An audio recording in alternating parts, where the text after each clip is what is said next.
Hello everyone, welcome to the Zorawar classes. आज हम करेंगे केवीएस पीआरटी 2018 का, यानी कि कह सकती हूँ सबसे लेटेस्ट एग्जाम जो केवीएस ने लिया है पीआरटी का, उसका पेडागोजी सेक्शन हम सोल्व करेंगे। और मतलब 2 दिन में करेंगे। आज 10 क्वेश्चन लेंगे और 10 क्वेश्चन हम कल ले लेंगे। मेरे पास ये सेट सी था, ठीक है, सेट सी था, तो मैंने सेट सी के अकॉर्डिंग क्वेश्चन मतलब लिखे हैं। आपके पास कोई और सेट भी हो सकता है, तो हो सकता है शफलिंग हो जाए, ठीक है, लेकिन फिर भी क्वेश्चन वही रहेंगे। इससे पहले एक नंबर नोट कर लीजिए, 8638008832, ठीक है। तो ये जोरावर क्लासेस का व्हाट्सएप नंबर है, तो आप इस पर ऐड हो सकते हैं। अपना नाम लिखकर आप यहाँ पर मैसेज कर दीजिएगा। अंकित सर का काम है वो आपको ऐड करना, ठीक है, वो कर देंगे।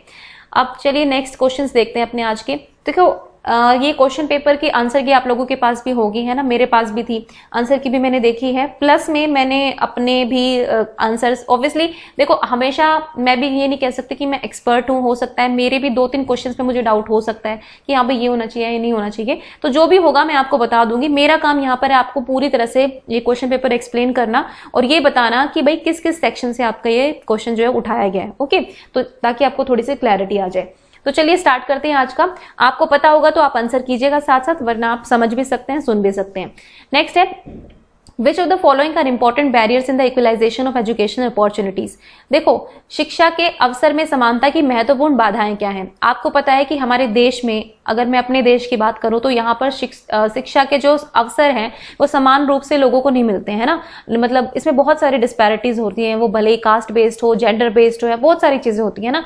तो उनके अवसर जो होते हैं वो असमान होते हैं। मतलब किसी को बहुत अच्छी एजुकेशन मिलती है, किसी को बिल्कुल भी नहीं मिलती है। तो उनमें बहुत सारी बाधाएं हैं, वो आपको सेलेक्ट करनी है इसमें से, ठीक है। इनमें से कुछ बाधाएं होंगी और कुछ बाधाएं नहीं होंगी, तो आपको बाधाएं सेलेक्ट करनी है। देखो अब हम एक एक इसको ऑप्शन को आराम से मैं आपको एक्सप्लेन करूंगी, ठीक है, थोड़ा सा पेशेंस रखना।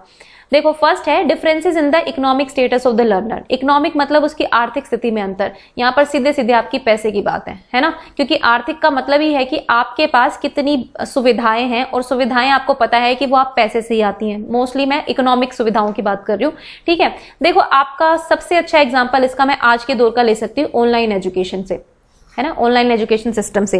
क्योंकि आपको पता है कोविड-19 की वजह से जो है एजुकेशन सिस्टम जो है पूरा हैम्पर हुआ है, उसमें बहुत ज्यादा प्रॉब्लम्स आई हैं, लेकिन ऑनलाइन एजुकेशन के थ्रू जो है इस चीज की भरपाई करने की कोशिश की जा रही है। लेकिन आप एक बात बताओ, जितने भी गरीब लोग हैं जिनके पास बेसिक सुविधाएं तक नहीं है, रोटी कपड़ा मकान के लिए वो लोग जद्दोजहद करते हैं, क्या उनके बच्चों को ये ऑनलाइन एजुकेशन प्रॉपर रूप से मिल रही है? देखिए कुछ बच्चे तो ऐसे भी हैं जिनका अभी तक कॉन्टेक्ट नंबर ही चेंज हो गया, स्विच ऑफ हो गया, तो उन तक स्कूल वाले पहुंच ही नहीं पा रहे हैं। अगर मैं सरकारी स्कूलों की बात करूं, मैं प्राइवेट स्कूल की बात नहीं कर रही, मैं आपको उन स्कूल्स की बात नहीं कर रही जो हाई फाई स्कूल्स हैं, है ना, क्योंकि उन लोगों के पेरेंट्स इतने अवेयर हो जाते हैं, उन लोगों के पेरेंट्स को पैसे की इतनी चिंता नहीं होती, उनको अपने बच्चे की एजुकेशन पर ध्यान देते हैं वो लोग। लेकिन अगर मैं गरीब लोगों की बात करूं, है ना, जो बिल्कुल पुअर कैटेगरी से हो गए, बिलो पॉवर्टी लाइन हो गए, इन बेचारों के पास क्या है? इन लोगों को अपनी रोटी की ज्यादा टेंशन है बजाय कि बच्चों की पढ़ाई के। तो इन लोगों के पास ना बेसिक मोबाइल फोन्स मिलते हैं, ना इनके पास आपको लैपटॉप्स मिलेंगे, ना इनके पास आपको टैबलेट्स मिलेंगे। कैसे अपने बच्चों को पढ़ाएंगे ना? इनके बच्चों को क्या ऑनलाइन एजुकेशन अच्छे से मिल पा रही है? तो इसका आंसर है नो, यानी कि इनको शिक्षा में समान अवसर नहीं मिल पा रहे हैं, क्योंकि इनका इकोनॉमिक स्टेटस जो है वो बहुत लो है, इनके पास पैसे नहीं है ना, सिंपल भाषा में कहूं तो यानी कि ये एक बैरियर होगा ही होगा, ठीक है। ये तो भाई जग जाहिर है, आप देख सकते हैं। मैंने मतलब एक दिन मैं न्यूज चैनल पर देख रही थी, एक बच्चा जो है गरीब घर का है, तो उसके मम्मी से या पापा से उन्होंने पूछा रिपोर्टर्स ने कि क्या आप कैसे पढ़ा रहे हैं? तो उन्होंने कहा कि हम पढ़ाएं कहाँ से मैडम, हम तो खाने के ही हमारे पास बड़े वो हो गए हैं, तो हम कहाँ से क्या पढ़ाएंगे? अभी पढ़ाने की सुध नहीं है उनको अपना पहले खाना चाहिए, क्योंकि भाई जीने के लिए सबसे जरूरी तो आपका ये खाना है ना, वही नहीं मिल पा रहा है इन बेचारों को, तो ये कहाँ किस एजुकेशन पर ध्यान देंगे, ठीक है। तो यानी कि ये तो ऑब्वियसली एक बैरियर होगा। फिर है जेंडर डिस्पैरिटीज की। देखो मैं थोड़ा एक्सप्लेन ज्यादा कर रही हूँ, ठीक है, वो इसलिए कर रही हूँ ताकि जिनको चीजें क्लियर हो जाएं, ठीक है, बेसिक यही है, वरना आंसर की तो आपके पास भी आप आराम से आंसर लगा सकते हैं। मुद्दा यहाँ पर ये नहीं है, मुद्दा ये है कि आपको अच्छे से समझ में आए। अब जेंडर डिस्पैरिटीज की बात करें तो मेल फीमेल वाली वही जेंडर कंस्ट्रक्ट्स या जेंडर स्टीरियोटाइप्स की बात आ जाती है ना। देखो जब पहले के जमाने में, आज तो बहुत सारी चीजें चेंज हो गई हैं, मतलब मैं खुद देखती हूँ, नोट करती हूँ कि चीजें चेंज हो गई हैं, लेकिन पहले क्या होता था कि भाई लड़कियां हैं तो स्कूल नहीं जाएंगी, है ना, मतलब उनको तो घर का ही काम करना है या फिर आगे उनकी शादी हो जाएगी, घर संभालना है, या जो भी थिंकिंग होती थी। और मेल्स को थोड़ा एजुकेशन पे जोर दिया जाता था। इवन जो हमारे बड़े बड़े महान नेता हुए हैं उनमें से भी कई लोग, मैं नाम नहीं लूंगी, कुछ लोगों की ऐसे थिंकिंग थी कि भाई नहीं ठीक है, फीमेल्स को नहीं, पहले मेल की एजुकेशन कंप्लीट करो, मतलब मेल्स को इनरोल करो पहले स्कूल में, उसके बाद हम फीमेल्स के बारे में सोचेंगे। जब मैं इंडियन एजुकेशन सिस्टम पढ़ रही थी, मतलब अपने टाइम में जब अपनी तैयारी कर रही थी तब बता रही थी, उस टाइम पे मैंने कुछ बुक्स पढ़ी थी तो उनमें ये चीज लिखी हुई थी। तो मैंने खुद फील किया कि जेंडर डिस्पैरिटीज हर कदम पर है ना।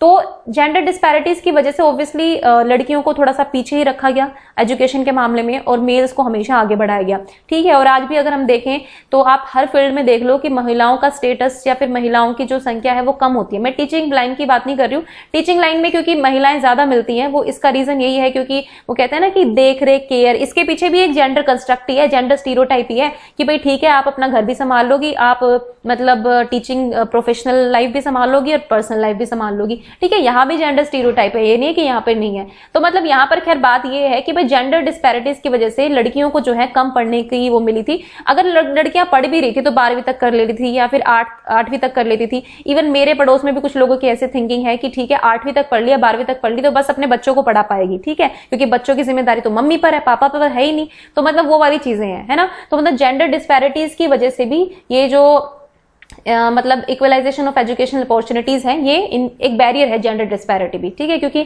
इसकी वजह से जो है लड़कियों को हमेशा से पीछे रखा गया और लड़कों को हमेशा आगे बढ़ाया गया। मैं आज के सिस्टम की बात नहीं कर रही हूँ, हो सकता है हर किसी की फैमिली में नहीं होता ऐसा, लेकिन मैं मोस्टली बात कर रही हूँ आपको, ठीक है। वो आप सभी को पता है कि ये चीजें हैं, आज भी हैं ये चीजें, है ना। आज भी शादी पर ज्यादा, एजुकेशन पर कम जोर दिया जाता है, तो ये चीजें आप ध्यान रखना।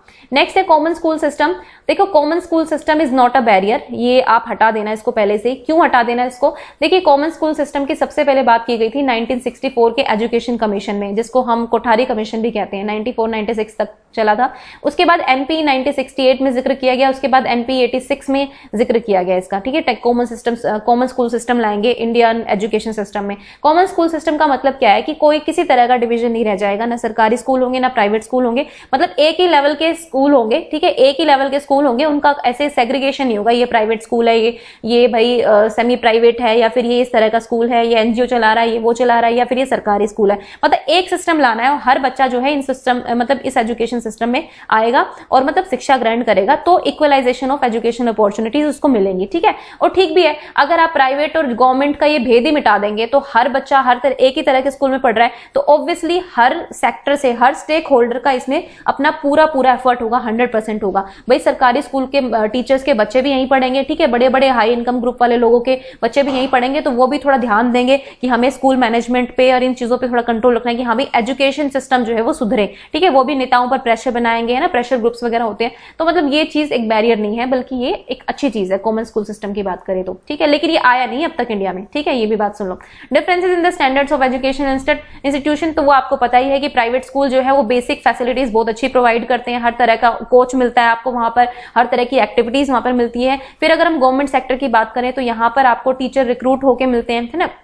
मतलब मैं ये नहीं कह रही कि टीचर्स बेकार मिलते हैं, जो भी है, मतलब हो सकता है कुछ टीचर्स का एटीट्यूड ऐसा होता है कि ठीक है सरकारी नौकरी है कर लेंगे जिस तरह से बढ़ रहा है मामला, है ना। फिर ऊपर से गवर्नमेंट स्कूल्स में बेसिक फैसिलिटीज जो होती हैं वो बच्चों को पूरी नहीं मिलती हैं, टॉयलेट्स अच्छे नहीं मिलते हैं, सफाई नहीं होती है वहां पर, ठीक है। और मतलब बैठने की डेस्क, कई लोग तो बच्चे दरी पर बैठे रहते हैं, घंटों घंटों दरियों पर बैठे रहते हैं, ना। मतलब बहुत सारी चीजें ऐसी हैं जो प्राइवेट स्कूल में ज्यादा मिल जाती हैं, यहाँ गवर्नमेंट स्कूल्स में कम रहती है, तो इस वजह से भी डिस्पैरिटीज आ जाती हैं, ठीक है। तो यानी कि ए, बी और डी होगा, ठीक है। तो ए, बी, डी कौन सा है? Option number 3 is the correct option. ये थोड़ा लंबा क्वेश्चन था क्योंकि इसमें एक्सप्लेनेशन ज्यादा था, ठीक है।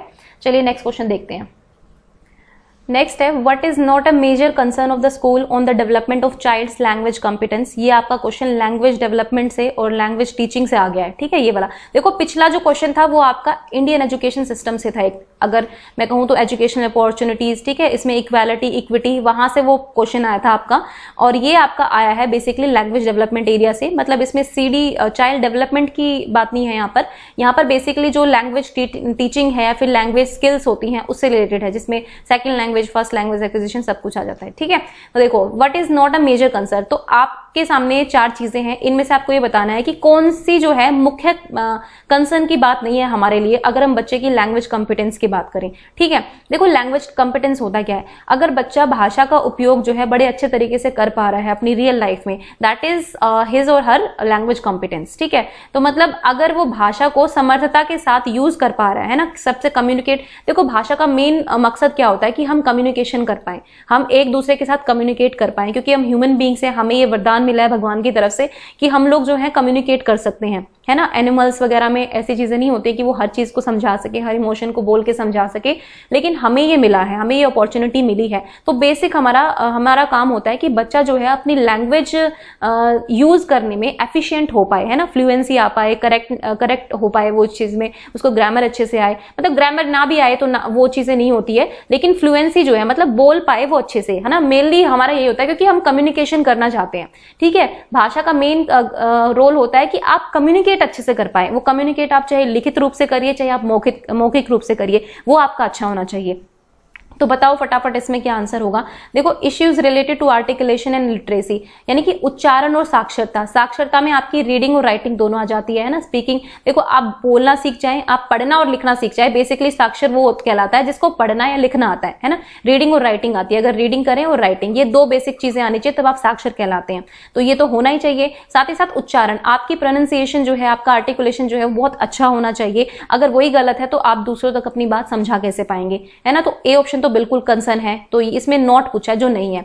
इनहैंसिंग वोकैबुलरी क्वांटम, देखो वोकैबुलरी क्या होती है, आपके दिमाग में ना, बच्चों के दिमाग में एक शब्द भंडार होता है, वो धीरे धीरे एक्सपेंड होता जाता है जैसे उसकी उम्र बढ़ती है। पहले थोड़े से वर्ड्स होते हैं, फिर कुछ और नए वर्ड सीखता है, फिर कुछ और नए वर्ड सीखता है, और इस तरह से वोकैबुलरी जो शब्द भंडार है वो उसका अपने आप बढ़ता चला जाता है। इसमें आपको स्पेसिफिक रूप से कुछ करने की जरूरत नहीं है शब्द भंडार बढ़ाने की। जब आप लैंग्वेज सिखाएंगे ना, उसको बोलना पढ़ना लिखना ये सारी चीज सिखाएंगे, तो अपने आप आपका शब्द भंडार जो है वो बढ़ता चला जाता है। उसमें स्पेसिफिकली आप करते नहीं है कि आज 5 वर्ड सिखाएंगे अपने दिमाग में डालो, कल हमने 5 वर्ड सीखने ये भी अपने दिमाग में डालो। ऐसे बच्चा कभी भी रट नहीं सकता वर्ड्स को। वो डेली लाइफ में जितना यूज करेगा, यूज कैसे करेगा, जब वो राइटिंग करेगा, जब वो रीडिंग करेगा, रीडिंग करते करते उसको बहुत सारे नए शब्द पता चलते हैं, है ना। रीडिंग का मतलब सिर्फ पढ़ना नहीं है, पढ़कर समझना भी होता है।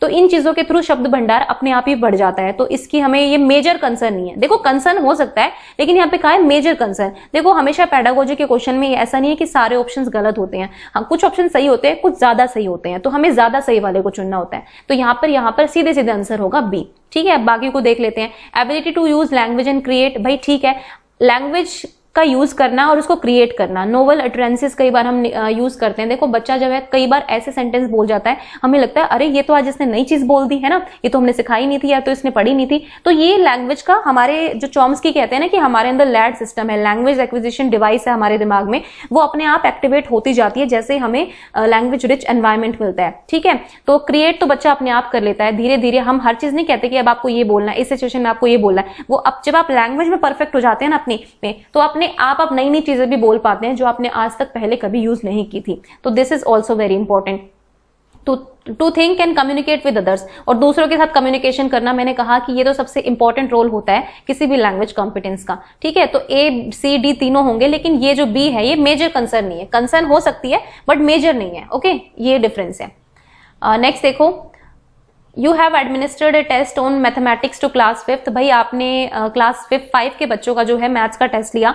Most of the students failed in it, बहुत सारे बच्चे फेल हो गए। सपोज 40 बच्चे थे तो मोस्ट ऑफ में कितने आ जाएंगे, 35 और 36 के अराउंड तो आ जाएंगे ना। इतने बच्चे फेल हो गए और सपोज 35 फेल हो गए और 5 पास हुए, यानी कि कुछ ना कुछ कमी रह गई है। You have to construct and administer another test. अब ये जो टेस्ट हुआ है ना, ये आपका फॉर्मेटिव असेसमेंट में आता है अगर मैं इस टेस्ट की बात करूं तो। ठीक है, क्योंकि आप यूनिट टेस्ट लेते हो बीच में, है ना, उसके बाद आप उन टेस्ट का रिजल्ट देखते हो, फिर देखते हो कि आपको अब क्या करना है। और समेटिव टेस्ट की बात करें तो वो एंड में होता है इवैल्यूएशन के लिए, वो आपका सीधे मूल्यांकन होता है, उसमें फिर आपकी सुधार की गुंजाइश नहीं रहती है।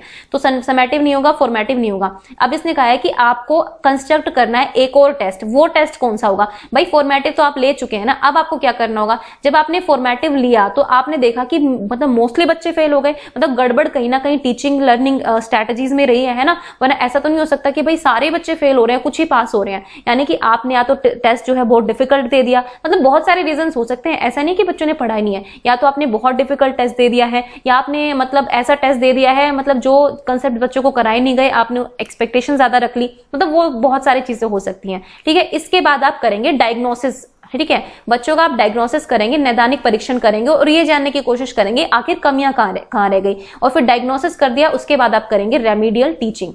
ठीक है, ये है मेन बात। तो इस तरह से पूरा चार्ट चलता है। आपने फॉर्मेटिव असेसमेंट किया, ठीक है। अब फॉर्मेटिव असेसमेंट का मतलब क्या होता है कि यहाँ पर आप फीडबैक दे सकते हैं, यहाँ पर जो जितने भी लूप होल्स होते हैं उनमें सुधार कर सकते हैं। फॉर्मेटिव लिया, इसमें आपको रिजल्ट अच्छे नहीं मिले, आपने फिर डायग्नोस किया बच्चों को कि भाई क्या कमियां रह गई, क्या कारण रहे, फिर आपने रेमेडियल टीचिंग ली। तो ये एक साइकिल जो है चलती रहती है। ठीक है, मास्टरी टेस्ट नहीं होगा, मास्टरी टेस्ट तो अलग होता है, उसमें कंसेप्ट लर्निंग पर ज्यादा ध्यान दिया जाता है, उसमें नंबर पर ध्यान दिया ही नहीं जाता। ठीक है, वो मैं आगे बता दूंगी आपको। तो option number C is the right option.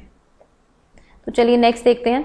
ये आपका असेसमेंट एंड इवैल्यूएशन का क्वेश्चन था। ठीक है, सीधे सीधे असेसमेंट एंड इवैल्यूएशन से देखो, अब ये जो पिछला क्वेश्चन था, आपने अगर formative assessment, summative assessment, diagnosis test पढ़ा हुआ है तो वो क्वेश्चन इजी, मतलब ये चीज आपको, अगर आप किसी बुक को भी पढ़ रहे हैं तो आप हर बार ये चीजें पढ़ेंगे नहीं कि ऐसे आपने टेस्ट दिया। ये एग्जांपल जो है ना, आपकी जो थ्योरेटिकल नॉलेज है उसके बेस पर बनता है, फिर आपको अप्लाई करना है कि आपने कितनी अच्छे से थ्योरी कवर की है ना। तो मतलब इसमें टेस्टिंग और इवैल्यूएशन से था वो।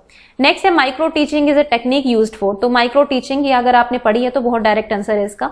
ठीक है, तो बताओ फटाफट से क्या आंसर होगा। कम संख्या वाली कक्षाओं के अध्यापन हेतु, स्थिति में अध्यापन हेतु, विशिष्ट अध्यापन कौशल में शिक्षक की तैयारी हेतु, कठिन अवधारणाओं का अध्यापन हेतु। ठीक है, तो देखो इसका जो करेक्ट ऑप्शन होगा वो होगा preparation of teacher in specific teaching skills, यानी कि विशिष्ट अध्यापन कौशल में शिक्षक की तैयारी हेतु। देखो जो हमारी टीचिंग होती है वो एक प्रोफेशनल स्किल्स होती है। ठीक है, आप नॉर्मल ग्रेजुएशन देखो हर बच्चा करता है ना, ग्रेजुएशन हर बच्चा करता है, तो सब लोग करते हैं, उसमें कोई प्रोफेशनलिज्म नहीं है। लेकिन जब आपने स्पेशली डाइट की है, ठीक है, डाइट की या जेबीटी की या फिर बीएलएड की, ठीक है, बीएलएड की या फिर आपने डीएलएड की, तो इसमें जो है स्पेशलाइजेशन आ गया। यहाँ पर आपको प्राइमरी या एलिमेंट्री एजुकेशन कहते हैं ना, मतलब 1st to 8 तक के बच्चों को कवर किया जाता है बेसिकली। हालांकि आप टीचर बनते हैं पहली से 5वीं तक के, लेकिन मतलब कराया इसमें 8वीं तक के बच्चों का एक्सपीरियंस जाता है। तो ये एक प्रोफेशनल स्किल है। तो माइक्रो टीचिंग इसी का एक पार्ट है। माइक्रो टीचिंग में क्या होता है कि आप एक स्मॉल ग्रुप में, सपोज आप मैं आपको अपने उस स्पैन को याद करने के लिए बोलूंगी जब आपने डाइट वगैरह की होगी। ठीक है, तो आप लोग स्कूल्स में पढ़ाने जाते थे, है ना, टीचिंग करते थे,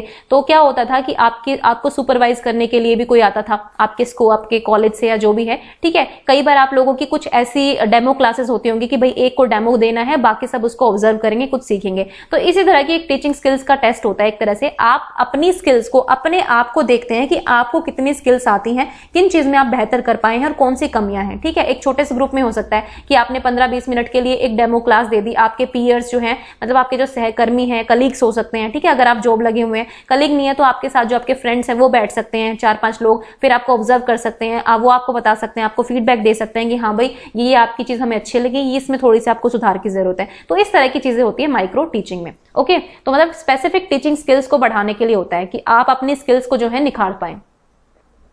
नेक्स्ट है question number 5, a teacher would become more effective if. एक टीचर जो है बहुत इफेक्टिव होगी अगर ही और she uses a good instruction aids. देखो अब यहाँ पे जो है सारे ऑप्शंस, ये मत सोचना कि भाई मैडम आपने ये क्यों बता दिया, ये नहीं होना चाहिए, ये क्यों नहीं हो सकता। तो यहाँ पे आपको बेस्ट देखना है, सबसे बेस्ट। ठीक है, क्योंकि यहाँ पे हो सकता है कई ऑप्शंस आपको अच्छे मिलेंगे, लेकिन बेस्ट को चूज करना है। तो फटाफट से आंसर करो। ही और she uses a good instruction aid, he she helps student to ask questions, he she help students to achieve mastery learning, student score high marks. ठीक है, तो भाई एक टीचर बहुत ज्यादा इफेक्टिव होगा अगर वो इनमें से क्या करता है अपने बच्चों के लिए। ठीक है, तो देखो इंस्ट्रक्शन एड्स तो सप्लीमेंट्री होते हैं, सिर्फ इंस्ट्रक्शन एड्स से यूज कर लेना ही आपकी लर्निंग को इनहेंस नहीं करता है। उसको मतलब टीचिंग एड्स, ठीक है, आप एक कॉन्सेप्ट क्लियर करा रहे हैं, लेकिन अगर आपको ही पढ़ाना अच्छे से नहीं आ रहा, आपने एक एड दिखा दिया, चार्ट दिखा दिया, ठीक है, आपने एक ऑडियो विजुअल एड दिखा दिया, बस लो भी सीख लो, सिर्फ इससे काम नहीं बनेगा ना। मतलब ठीक है, ये बहुत अच्छी स्ट्रेटेजी है कि आपको टीचिंग एड्स यूज करने चाहिए, लेकिन मोर इफेक्टिव ढूंढना है आपको। ठीक है, तो इसको हम एलिमिनेट कर देंगे। अब स्टूडेंट स्कोर हाई मार्क्स, ठीक है, तो ये हाई मार्क्स तो आपका परफॉर्मेंस गोल्स पर आ गया, ये हमेशा इंपॉर्टेंट नहीं होता है ना। कुछ बच्चे रट के भी हाई मार्क्स ले आते हैं, लेकिन उनके कंसेप्ट क्लियर नहीं होते हैं, तो ये भी नहीं हो सकता है। फिर है कि ही और she help student to ask question or he or she students to achieve mastery learning. तो देखो अब इन दोनों में डिफरेंस बताती हूँ और फिर आपको आंसर बताऊंगी। यहाँ पे क्या है कि आप बच्चों को मदद करते हैं कि बच्चे क्वेश्चन पूछें। ठीक है, आप विद्यार्थियों की, जैसे कि आप बच्चे कुछ नहीं पूछ रहे हैं तो आप कहेंगे कि हाँ भी चलो बेटा कुछ पूछ लो अगर आपको नहीं समझ में आया, तो ये उस टाइप की बात हो गई। लेकिन अगर मैं सी ऑप्शन की बात करूं, देखो option number C is the correct option. अब मैं आपको थोड़ा समझा देती हूँ कि सी है क्यों। जो मास्टरी लर्निंग है ना, दो तरह की लर्निंग या फिर लर्निंग गोल्स होते हैं। एक तो होते हैं मास्टरी लर्निंग गोल्स, ठीक है, और एक होते हैं परफॉर्मेंस लर्निंग गोल्स, ठीक है, परफॉर्मेंस लर्निंग गोल्स और एक होते हैं mastery learning goals. Performance learning goals में आप सिर्फ मार्क्स पर फोकस करते हैं कि आपने जितना पढ़ाया आप पेपर में कितना लिख पाए, है ना, सिर्फ स्टैटिक है एक तरह से, इसमें कोई भी रिजिड तरीका है, फ्लेक्सिबल नहीं है, ठीक है। जिसके 100 में से 100 आ गए, 100 में से 95 आ गए, वो बच्चा बहुत अच्छा है। जिसके अगर 40 रह गए, 56 रह गए, वो तो बिल्कुल नालायक है, उसको कुछ नहीं आता है। ये इस टाइप की लर्निंग गोल्स है ना।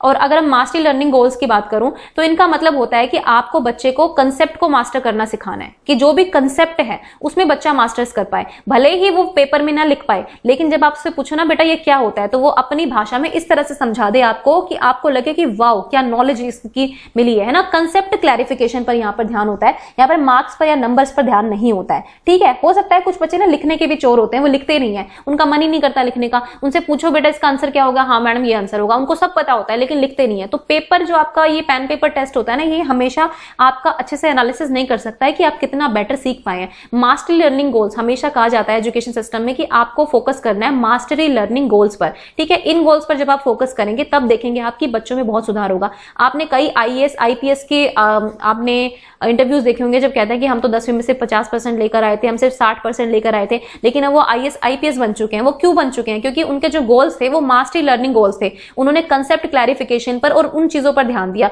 सिर्फ मार्क्स पर या आपने परफॉर्मेंस पर नहीं ध्यान दिया। और देखो परफॉर्मेंस वाले में यहाँ पर कंपैरिजंस होते हैं, ठीक है, इसलिए सरकार जो है ग्रेडिंग सिस्टम लेकर आई थी कि यहाँ पर कंपैरिजंस हो रहे थे परफॉर्मेंस लर्निंग गोल्स में, ठीक है। तो मतलब इसमें ये बोला जाता है कि भाई ठीक है बच्चों के नंबर आ गए, आप रैंकिंग कर दो फिर बच्चों की, है ना, ये फर्स्ट है, सेकंड है, थर्ड है। तो परफॉर्मेंस गोल्स हमेशा याद रखना कि performance learning goals are not better than the mastery learning goals. So mastery learning goals are always better than the performance learning goals, ठीक है। तो टीचर को हमेशा मास्टरी लर्निंग पर ध्यान देना चाहिए, कंसेप्ट क्लैरिफिकेशन हो जाना चाहिए बच्चे को। तो option number C is the right option. Next देखते हैं।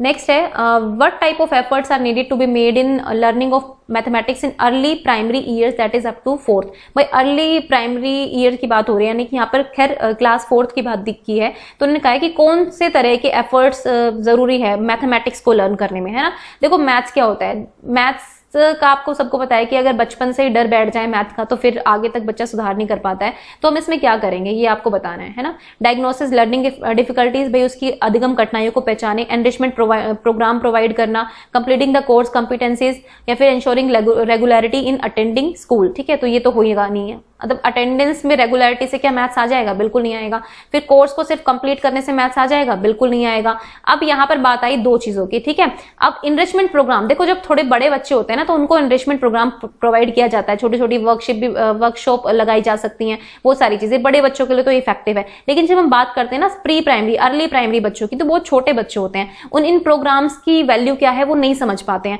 हमें यहाँ पर डायग्नोसिस लर्निंग डिफिकल्टीज पर ध्यान देना होगा। Option number A is the right option. आपने सुना होगा कि एरर्स जो हैं वो बहुत इंपॉर्टेंट होते हैं। एरर्स अगर आपको पता चल गया कि बच्चा क्यों और कैसे एरर कर रहा है तो आप उसकी लर्निंग डिफिकल्टी पहचान सकते हैं। और मैथ्स में एरर इज वेरी कॉमन, जैसे कि सपोज 74 है, 25 है, 26 लगा लो, ठीक है। 6 और 4 10 होते हैं। कई बच्चे यहाँ पे 10 लिख देंगे और यहाँ पर 9 लिख देंगे, ठीक है। कुछ बच्चे क्या करेंगे, हो सकता है कुछ बच्चे इनको माइनस कर देते हैं। अगर आप इसमें से माइनस करना देंगे तो वो क्या करेंगे कि 6 में से 4 माइनस करके 2 लिख देते हैं और यहाँ पे 2, इस तरह के आंसर लाते हैं। तो ये क्या शो कर रहा है, ये शो कर रहा है कि बच्चा किस तरह से सीख रहा है ना। यहाँ पे उसका वंस टेंस का कॉन्सेप्ट क्लियर नहीं है, यहाँ पे उसको कैरी ओवर का कॉन्सेप्ट क्लियर नहीं है। तो ये एरर्स उसकी लर्निंग डिफिकल्टीज को ट्रैक करने में बहुत हेल्प करते हैं। यहां से आप बच्चे की बेसिक समझ पर पहुंच सकते हैं। अगर टीचर हैं आप अच्छे तो आप यहां से समझ सकते हैं कि हाँ भाई बच्चे ने एरर क्यों किया है। तो एरर्स आर वेरी इंपॉर्टेंट। उसी से बनता है ये क्वेश्चन की डायग्नोसिस लर्निंग डिफिकल्टीज, कि आप पहले लर्निंग डिफिकल्टी पहचानो बच्चे की। अगर आपने इस टाइम पे लर्निंग डिफिकल्टी पहचान ली ना तो आगे बच्चे को दिक्कत नहीं आएंगी। लेकिन अगर ये डिफिकल्टी उसके साथ बनी रही, सिर्फ आप नंबरों पर ध्यान देने लगे कि नहीं आपने पढ़ा नहीं, आपने डंडे से मार दिया, 2 आपने डांट लगा दी, तो नहीं काम चलेगा, ठीक है। एनरिचमेंट प्रोग्राम जो है वो बड़े बच्चों के लिए तो ठीक है, लेकिन वो इसके लिए नहीं होते हैं, ठीक है। छोटे बच्चों के लिए आपको पहले डायग्नोस करना पड़ेगा कि बच्चों में लर्निंग डिफिकल्टीज क्या है, ठीक है। ये अगेन आपका टीचिंग एंड लर्निंग से आ गया, ठीक है। टीचिंग एंड लर्निंग बेसिकली देखो, टीचिंग एंड लर्निंग में क्या है ना, आपके सामने सिचुएशन ही आएंगी ऐसी पेपर में और आपको बस हैंडल करना है कि आपने जितनी भी थ्योरेटिकल नॉलेज है बच्चे के बारे में, चाइल्ड सेंटर्ड नॉलेज जो है आपकी कि चाइल्ड सेंटर्ड एजुकेशन क्या होती है, ठीक है, एनपी क्या कहती है, एनसीएफ क्या कहता है, अगर आप इन सब चीजों को जानते हैं तो आप ये क्वेश्चन अच्छे से हैंडल कर सकते हैं। नेक्स्ट देखते हैं, which of the following is not the characteristic of social and emotional mature person. तो इनमें से कौन सी एक सोशली और मैच्योर इमोशनल पर्सन की कैरेक्टरिस्टिक नहीं है, ये आपको बताना है। तो फटाफट से आंसर करो इसका। He makes conformity to social expectation his primary goals, मतलब सोशल एक्सपेक्टेशंस को कंफर्म करना, एक तरह से सामाजिक अपेक्षाओं पर खरा उतरना उसका प्रमुख लक्ष्य बना लेता है, तो ये होगा। ठीक है, नहीं बताना है क्या नहीं होगी, ठीक है, क्या होगी उससे मतलब नहीं है, क्या नहीं होगी उससे मतलब है। ठीक है, is relatively free from anxiety. ठीक है, अगर वो बिल्कुल मतलब दुश्चिंता और मतलब एंग्जाइटी मतलब डर से और इन चीजों से मतलब घबराहट से अगर वो बिल्कुल फ्री हो जाए, इन सब चीजों के बारे में ना सोचे। ठीक है, उसको अपने इमोशनल स्ट्रेस को कंट्रोल करना आ जाए। ठीक है, सेंस ऑफ ह्यूमर उसका अच्छा हो और पॉजिटिव आउटलुक हो। ठीक है, तो ये तीनों चीजें, अगर बी, सी और डी की बात करूं तो तीनों बहुत इंपॉर्टेंट है। भाई एंग्जाइटी रहेगी तो किस तरह से सोशल और इमोशनली मैच्योर है, नहीं है ना वो मैच्योर। अगर कॉन्फ्लिक्ट रिजोल्व करने में वो अगर घबराता है, ठीक है, या फिर वो डरता है किसी चीज से, तो वो सोशली इमोशनल मैच्योर पर्सन हो ही नहीं सकता है। ठीक है, तो ये सारे इमोशनल मैच्योर पर्सन के गुण हैं। लेकिन अगर हम बात करें ए की, यहाँ पे कहा है कि सिर्फ सामाजिक अपेक्षाओं पर खरा उतरना। क्या आपको लगता है कि सोसाइटी की हर चीज बहुत सही होती है? नहीं, ऐसा नहीं होता है। ठीक है, पूरा समाज भी एक बात कहे ना, अगर वो कहे कि नहीं ये ठीक है और एक इंसान की भी अलग राय हो, ठीक है, तो जरूरी नहीं है कि इंसान गलत होगा, हो सकता है पूरा समाज गलत हो। तो सामाजिक अपेक्षाओं पर खरा उतरना पहला एम नहीं है। आपने अगर कोलबर्ग की थ्योरी पढ़ी है मोरल डेवलपमेंट की, ठीक है, कोलबर्ग की थ्योरी है मोरल डेवलपमेंट की, तो उसमें आप देखना कि उसमें उन्होंने ये भी बोला है कि जो लास्ट की 2 स्टेज होती है, जो पोस्ट कन्वेंशनल स्टेजेस होती है, वहां पे बच्चा सही गलत में एग्जैक्टली सोचना स्टार्ट करता है। मतलब एक्चुअल प्रोसेस जो होता है ना, समाज से अलग कट के वो वहां पे सोचना शुरू करता है कि हाँ भाई ये कौन सी चीजें हैं जो मतलब सच में ह्यूमैनिटी के लिए सही है कि नहीं है ना। तो मतलब सोशल एक्सपेक्टेशन पे सिर्फ आप खरे उतर जाओ तो आप सोशल और इमोशनल मैच्योर पर्सन होगे, ये आपका कोई भी क्राइटेरिया नहीं होता है ना। हमें हमेशा सोसाइटी की बुरी चीजों के प्रति जो है ना अवेयरनेस होनी चाहिए, उसके प्रति आवाज उठाने भी हमें आनी चाहिए। तो option number A is the correct option. Okay, next देखते हैं। This is something very difficult question I would say, क्योंकि अगर मैं होती एग्जाम दे रही होती तो मैं ऑप्शन डी लगा देती इस क्वेश्चन में। ठीक है, और आप में से भी बहुत सारे बच्चे सोचते होंगे कि ऑप्शन नंबर डी होगा, तो देखो ऑप्शन नंबर डी नहीं होगा इस क्वेश्चन का आंसर। पहले मैं आपको समझा दूं कि क्वेश्चन क्या है। क्वेश्चन ये है कि emotional response to symbolic stimuli is primary result of. ठीक है, देखो मैंने ये क्वेश्चन जब फर्स्ट टाइम देखा तो मुझे लगा कि यही होना चाहिए इसका आंसर। ठीक है, then I check the answer की, और आंसर की चेक की तो मुझे पता चला कि लर्निंग आंसर है। फिर मुझे लगा कि भाई लर्निंग गलत होगा, क्योंकि आंसर की हमेशा सही, 1-2 क्वेश्चन हमेशा गलत होते ही हैं। ठीक है, फिर थोड़ा सा सर्च किया, इसके ऊपर रिसर्च की, तो देखो एनसीईआरटी की जो बुक है, एनसीईआरटी की क्लास 11th की, उसमें एक लर्निंग चैप्टर है। ठीक है, हालांकि एग्जैक्ट आंसर नहीं दिया गया उसमें, लेकिन अगर मैं आपको उससे समझ से बताऊं तो ये लर्निंग होगा इसका आंसर। ठीक है, वो क्यों होगा आप थोड़ा समझा देती हूँ, मतलब जितना मुझे समझ में आया मैं आपको समझा देती हूँ। हो सकता है कि आपके पास भी कुछ एक्स्ट्रा ज्ञान हो तो आप मतलब इसको मैच कर लेना, एक तरह से एसिमिलेट कर लेना, या फिर अकोमोडेट करना चाहते हो तो वो भी कर सकते हो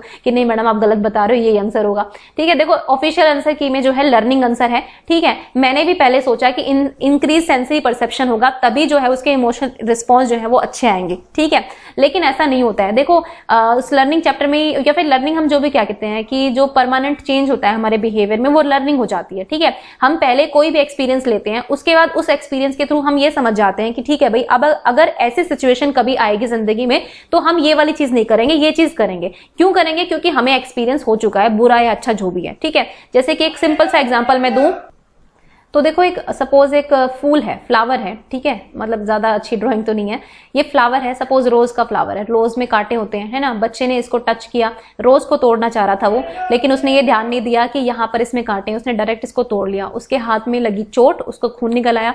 बच्चे ने क्या लर्न किया कि भाई फ्लावर तोड़ने से पहले जो है ना मैं देखूंगा, और ये चीज बच्चा जरूर देखा, जब नेक्स्ट टाइम वो फ्लावर तोड़ेगा ना तो वो जरूर देखेगा कि उसमें कांटे हैं कि नहीं है। और ये हमारी भी लर्निंग है, हम भी बड़े लोग हैं, सपोज हमें भी नहीं पता था, एक फ्लावर हमने ऐसा देख लिया, ठीक है, उसको हमने ले लिया हाथ में, जो भी ले लिया। ठीक है, जब मैं केवी में थी तो उत्तराखंड में एक प्लांट होता था कंडाली, तो उसको टच करते ही ऐसा हो जाता था कि आपके हाथ में जो है रैशेस हो जाते थे, जलन होने लगती थी, वो प्लांट ही ऐसा था। ठीक है, तो मैंने जब फर्स्ट टाइम मेरा हाथ उस पर टच हुआ तब मुझे पता चला कि ये कोई ऐसा प्लांट है। फिर मैंने उसके बारे में सर्च किया, पूछा, तो पता चला कि हाँ भाई इस पर हाथ टच नहीं करना है क्योंकि ये बहुत डेंजरस प्लांट है। ठीक है, तो मतलब ये मेरी लर्निंग हो गई। अब मेरी बिहेवियर में वो चीज परमानेंट हो गई। जितने भी साल में 3 साल में रही, मैंने जब भी कंडाली प्लांट देखा मैंने कभी नहीं टच किया, क्योंकि बहुत मतलब ऐसा प्लांट है और बहुत ज्यादा कॉमन था वहां पर। तो ये एक तरह की लर्निंग होगी, क्योंकि मेरा जो रिस्पॉन्स था उस चीज को लेकर तो वो एक तरह से परमानेंट हो गया मेरे बिहेवियर में, वो लर्निंग होती है। अब यहाँ पर क्वेश्चन ये है कि emotional response to symbolic stimuli. देखो स्टिमुलस क्या होते हैं, अब यहाँ पे रोज प्लांट था, इसके कांटे थे, वो स्टिमुलस है। वो कंडाली प्लांट है, वो स्टिमुलस है।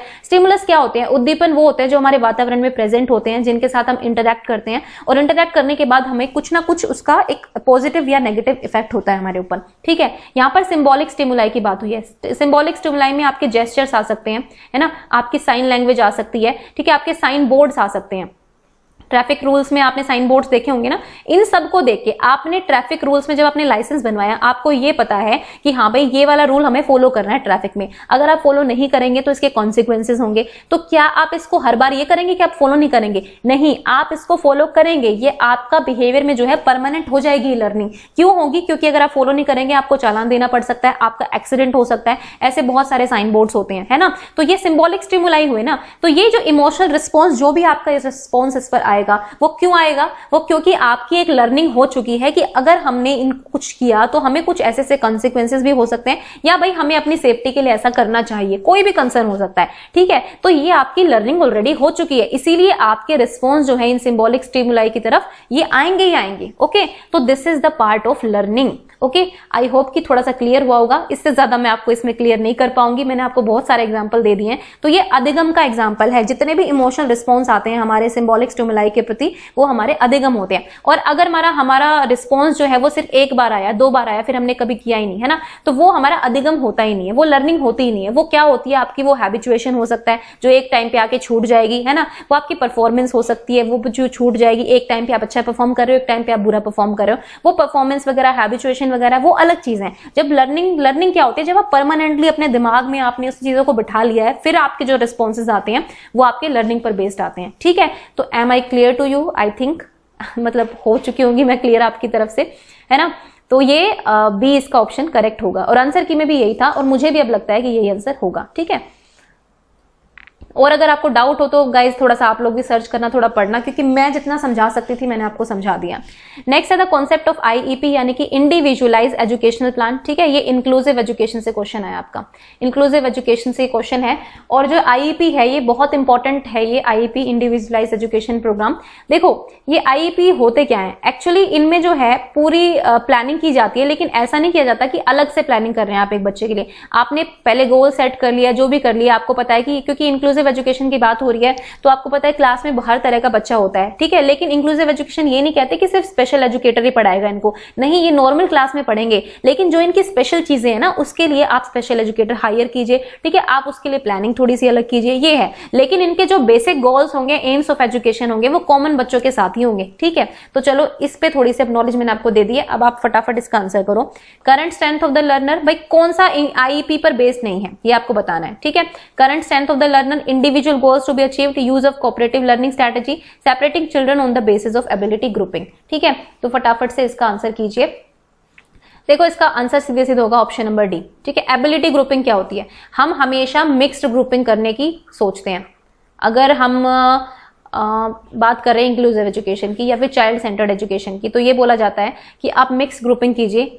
आपकी उस ग्रुप मतलब आपके क्लास में हर तरह का बच्चा होना चाहिए, जिसको थोड़ा कम आता है, जिसको बहुत ज्यादा आता है, जो एवरेज है, ये सब बच्चे मिलके पढ़ेंगे, तभी आपकी लर्निंग जो है बच्चों की बहुत अच्छी होगी। अगर आपने अलग कर दिया इन बच्चों को, सपोज आपने स्पेशल बच्चों को अलग कर दिया, आपने एवरेज वालों को अलग कर दिया, आपने हाई अचीवर्स को अलग कर दिया, तो ये क्या सीखेंगे आपस में? जब तक डाइवर्सिटी नहीं होगी क्लास में, कुछ सीखने के लिए होगा ही नहीं। आपके पास भी वही स्किल्स है, मेरे पास भी वही स्किल्स है, हम क्या सीखेंगे एक दूसरे से, है ना। तो कोऑपरेशन और जो हम कोलैबोरेटिव लर्निंग सब की बात करते हैं ना, वो सब आपका ये मिक्स्ड ग्रुपिंग में होता है। तो एबिलिटी ग्रुपिंग तो आपको करनी नहीं है। इससे होता क्या है कि बच्चे बहुत ह्यूमिलेटेड फील करते हैं, क्लास के नाम पड़ जाते हैं, ये नालायक बच्चों की क्लास है, एफ सेक्शन तो नालायकों का सेक्शन है, ए सेक्शन इंटेलिजेंट बच्चों का सेक्शन है, तो इस तरह से हो जाता है। तो आईईपी कभी नहीं कहता इस तरह की सेग्रीगेशन करने की। इसमें आईईपी में बोला जाता है कि आपको बच्चे की लर्नर की स्ट्रेंथ देखनी है बजाय की कमियां। उसकी कमियों पर फोकस मत कीजिए, उसकी स्ट्रेंथ पर फोकस कीजिए। इंडिविजुअल्स गोल आपको अचीव करने हैं। आपको पहले गोल्स जो एम्स है, एम्स ऑफ एजुकेशन आपको वही रखने हैं जो दूसरे बच्चों के के साथ हैं। भाई एम्स तो आपको उस बच्चे के लिए भी वही टारगेट है ना, लेकिन उस एम्स के बाद जब आप गोल सेट करते हैं हर एक बच्चे के लिए, वो इंडिविजुअल होने चाहिए, ठीक है। यानी कि इस बच्चे के लिए जो है मुझे इतना इंप्रूवमेंट चाहिए, इस बच्चे के लिए मुझे इतना इंप्रूवमेंट चाहिए। कोऑपरेटिव लर्निंग स्किल्स, आप पीयर लर्निंग को प्रमोट करेंगे क्लास में, ताकि वो बच्चे जो है सबके साथ मिलकर आ पाए। देखो बेसिकली इंक्लूसिव एजुकेशन में मेन क्राइटेरिया ये था कि जितने भी डिसेबल बच्चे होते हैं ना, जो शारीरिक रूप से विकलांग है या जो फिर मतलब थोड़े बहुत इंपेयरमेंट्स है जिनको भी, तो वो लोग भी अच्छे से पढ़ पाए, है ना। उनको आप सोसाइटी भी उनको अलग कर देती है और मतलब स्कूल भी अलग कर देंगे तो वो बच्चे कहां जाएंगे। तो ये बेसिक आइडिया था इंक्लूसिव एजुकेशन का, ठीक है। तो यहां पर हम इन तीनों चीजों का यूज करते हैं, लेकिन हम फोर्थ का यूज नहीं करेंगे। ओके, तो option number D is the correct option. चलो लास्ट क्वेश्चन देख लेते हैं।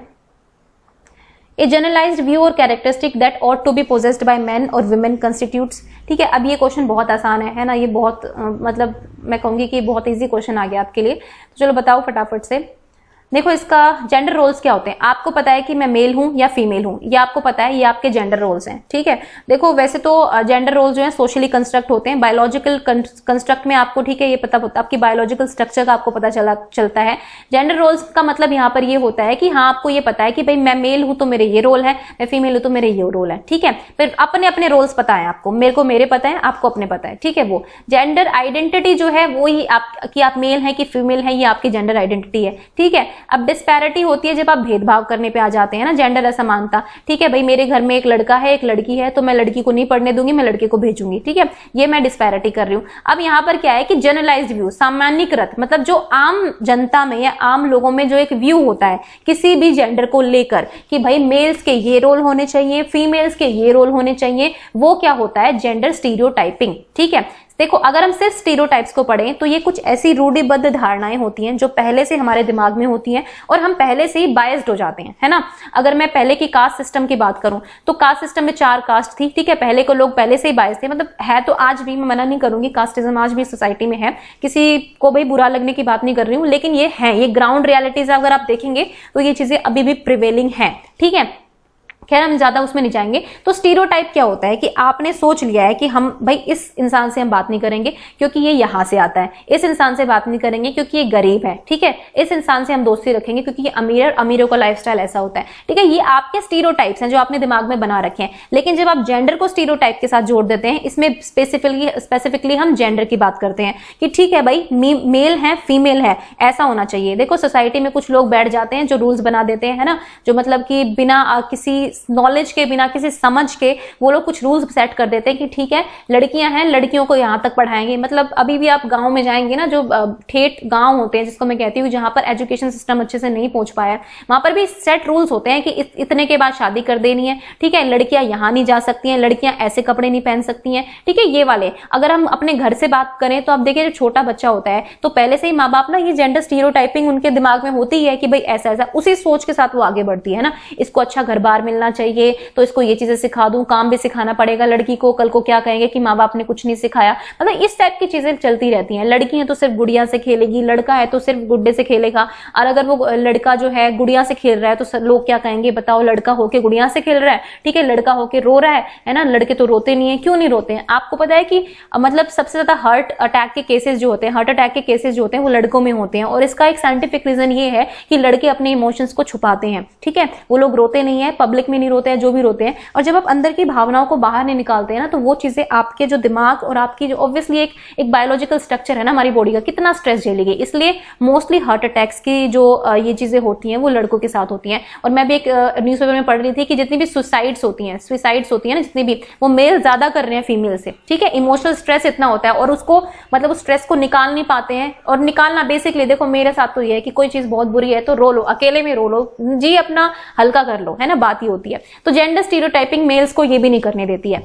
तो मतलब है दोनों तरफ से भेदभाव तो चलता ही रहता है, सिर्फ लड़कियां नहीं सफर करती, लड़के भी बहुत सफर करते हैं। तो answer number D is the right option, ठीक है।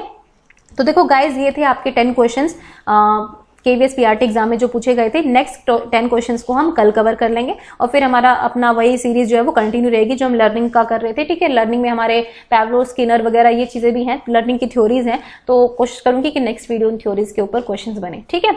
तो चलिए, ये आज की वीडियो का था, आज का जिस्ट जितना भी था। आपको वीडियो कैसी लगी कमेंट सेक्शन में जरूर बताएं, and thank you for watching the Zorawar classes.